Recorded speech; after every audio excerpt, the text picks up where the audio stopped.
بسم الله الرحمن الرحيم. عن سفينة رضي الله تعالى عنه قال: كنت مملوكا لأم سلمة فقالت: أعتقك وأشترط عليك أن تخدم رسول الله صلى الله عليه وسلم ما عشت. فقلت: وإن لم تشترطي علي ما فارقت رسول الله صلى الله عليه وسلم ما عشت. فأعتقتني واشترطت علي. رواہ ابو داؤد۔ حضرت سفینہ رضی اللہ تعالیٰ عنہ فرماتے ہیں، میں حضرت ام سلمہ رضی اللہ تعالیٰ عنہ کا غلام تھا۔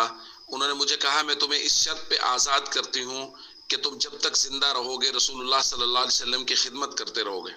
میں نے عرض کیا، اگر آپ یہ شرط نہ بھی لگائیں پھر بھی میں جب تک زندہ رہوں گا میں رسول اللہ صلی اللہ علیہ وسلم کی خدمت کرتا رہوں گا، آپ سے جدا نہیں ہوں گا۔ تو انہوں نے مجھے اس شرط پہ آزاد کر دیا۔ دوستو، یہ خوش قسمت غلام حضرت سفینہ رضی اللہ تعالیٰ عنہ ہیں جو حضور علیہ الصلوۃ والسلام کی ساری زندگی خدمت کرتے رہے، اور اللہ تعالیٰ نے ان کو یہ شرف بخشا کہ یہ نبی پاک صلی اللہ علیہ وسلم کے غلام معروف ہیں۔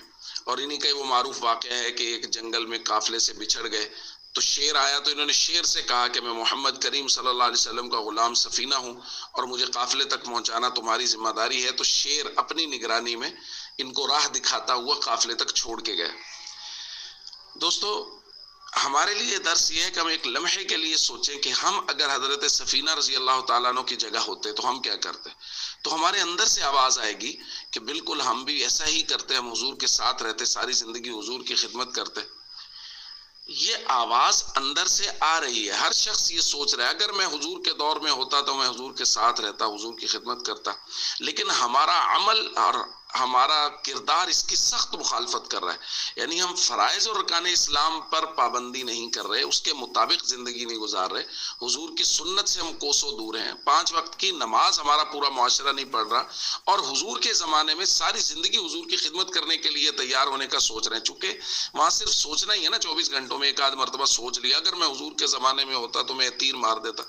بھائی، اللہ تعالیٰ قبول کرے اس جذبے کو، لیکن اس دور میں پیدا ہونے کے بعد کوئی عملی اقدام کرنا ہماری ذمہ داری میں شامل ہے یا نہیں ہے؟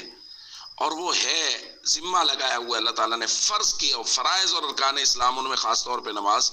تو اپنی زندگی کو نماز پہ لائیں، فرائض اور ارکان اسلام کی پابندی کریں اور سنت کے مطابق زندگی گزارنے کی کوشش کریں۔ السلام علیکم ورحمۃ اللہ وبرکاتہ۔